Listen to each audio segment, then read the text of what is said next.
মাখানো হয়ে গেছে। পেঁয়াজটা লাল লাল করে ভাজা হয়ে গেছে। এবার চিকেনটা ঢালবো। চিকেনটা দেবে, দাও।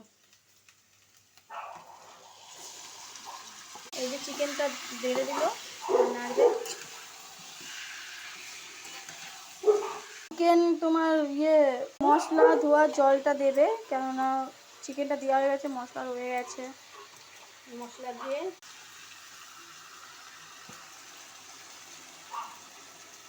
কষছে, সেই জন্য বাইরের নাজারাটা দেখো তোমরা।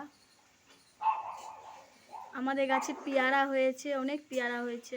এখন কষছে, তাহলে পরে আবার দেখাবো, যখন পুরো রান্না হয়ে যাবে আবার দেখাবো আপনাদের। আপনারা ততক্ষণ দেখতে থাকুন। আমরা আবার মাংস নিয়ে চলে এলাম। কষা হয়ে গেছে, মাংস কষা। এবার খেয়ে টেস্ট করে বলছি।